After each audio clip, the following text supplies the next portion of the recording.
Steve here from Advanced Global, and the conversation is how do you create a time entry from a workflow rule? And my suggestion was to have the workflow rule fire a notification at the incoming email processor. And there is a mechanism within the incoming email processor to add time entry to a ticket.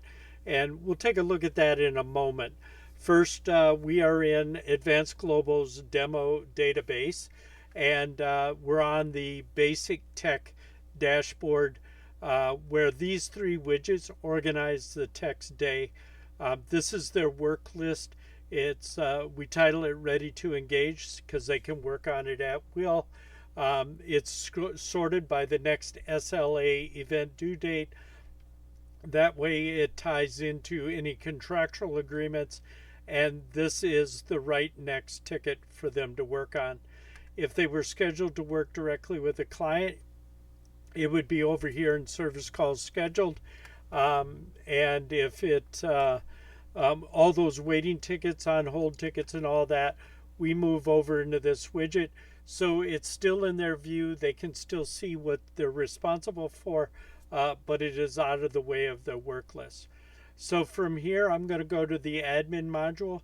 Now I have the admin module bookmarked so I can get here in one click by this yellow star over here on the right hand side. Where we want to go today is to automations, and then we're going to go down to the email processing, which is under email notifications. So I'm in the admin module, I'm in automations tab, email notifications and surveys, and I'm going to incoming email processing.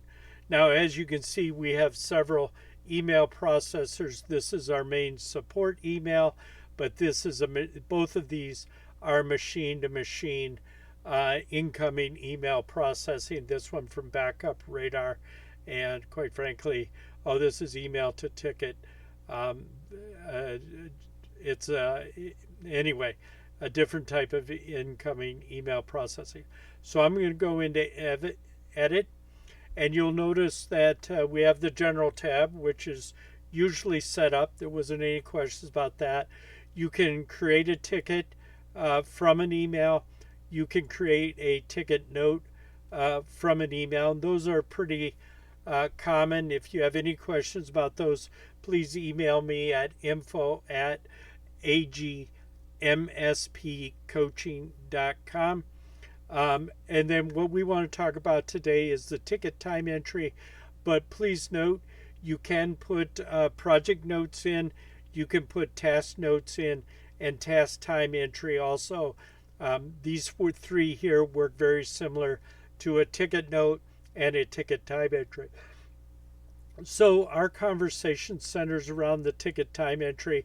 When you read this, the top line of the email has to start with these codes.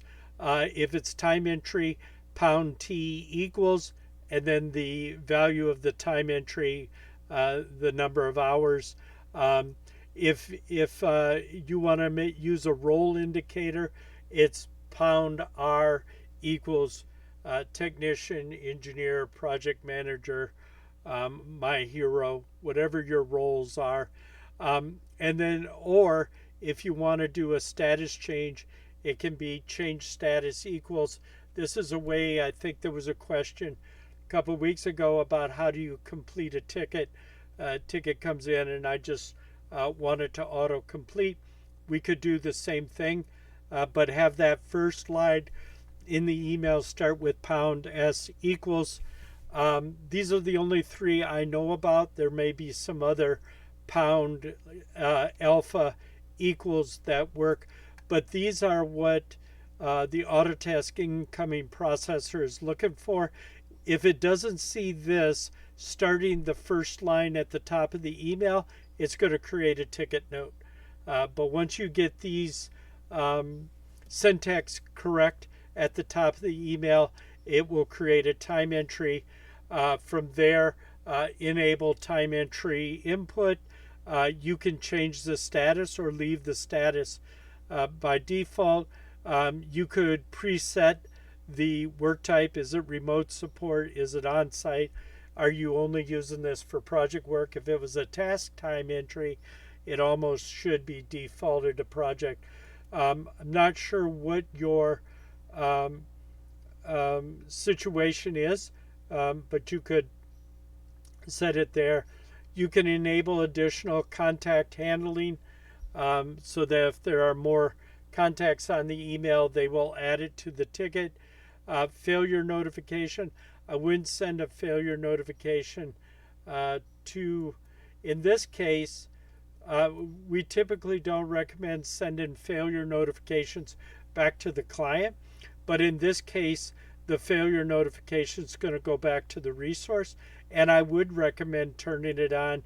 You're going to have to create a template for this, but telling the tech, hey, this time entry you just turned in failed, and then they can go in and manually do it. We also recommend having a failure notification go to somebody in the corporation. We could send it to me. That'd be fine. Now, keep in mind, this template here notifies the client or the sender, in this case a resource, which is a good thing.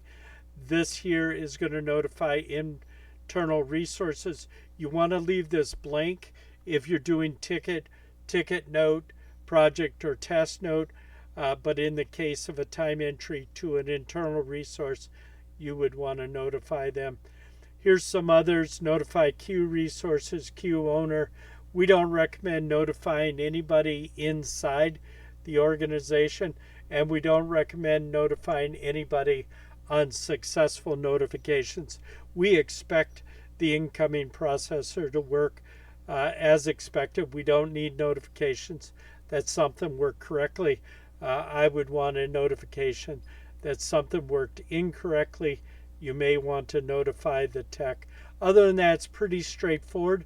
The only trick is you need to have £T equals, £R equals, £S equals at the beginning of the first line in the email, and then you can use all three on subsequent lines, but the first line has to have one of the three, otherwise it creates a ticket note. I hope this has been helpful. If it is clear as mud, or if it's raised more questions than it's resolved, please email me at info@agmspcoaching.com. We are more than happy to help. Again, that email address is info@agmspcoaching.com.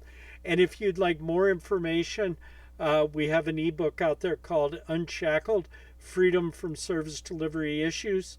Happy to share that link with you also in the comment section.